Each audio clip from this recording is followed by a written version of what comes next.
Anyone who's been in the state of Connecticut in the last couple of years knows that we face a dramatic challenge in the way of storms of unprecedented proportions. We've seen several so-called 100-year storms in the last 2 years. So we now know there's a critical agenda of protecting our coastline. And in times like these, people turn to Audubon to learn how to balance the needs of nature and humans. But we're finding that one of the most important defenses for our civilization are the natural undeveloped areas of our coastline. Places like tidal marshes like this can absorb tremendous amounts of floodwaters in storm events. Not only are they important buffers, they are also tremendously productive ecosystems. Tidal marshes are among the most productive ecosystems on Earth.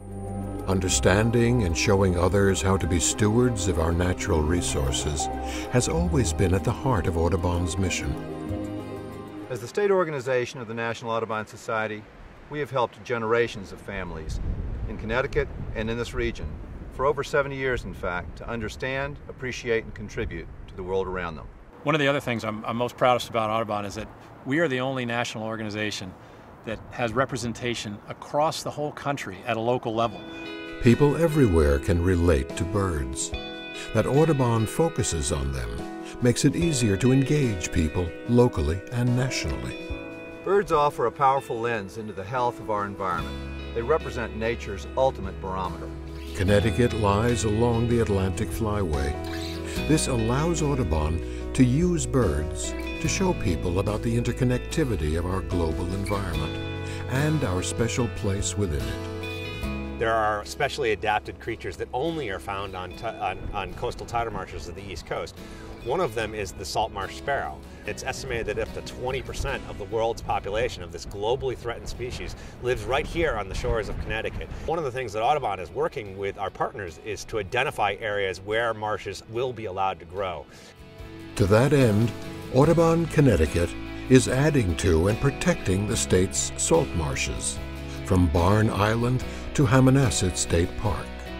And using its centers and sanctuaries across the state, Audubon teaches Connecticut residents how to manage other vital habitats for birds and wildlife. This includes the pristine forests of our Northwest, globally significant habitats along our southeastern coast, our scarce shrublands, as well as suburban and urban landscapes. And Audubon's success is due to our willingness to collaborate. We have had a great partnership over the years with Audubon Connecticut. This is a group that really takes its conservation mission seriously.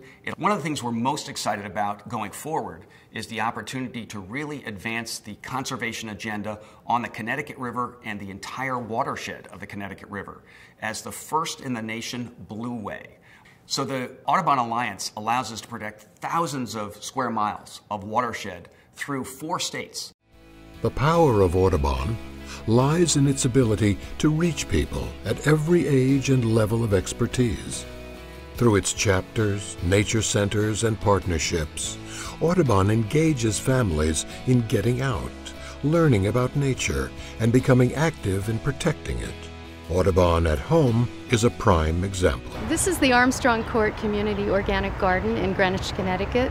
The principles of Audubon at Home are very important to us down here. When we first got here, we noticed that there really weren't any birds. And now you're out here gardening and you hear birds and there are butterflies everywhere.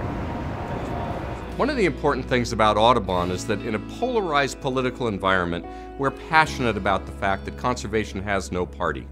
People listen to and rely upon Audubon as a voice of reason when it comes to conservation. And the reason it works is simple. We show people that what's good for birds, clean air, clean water, and rich green spaces are good for all of us.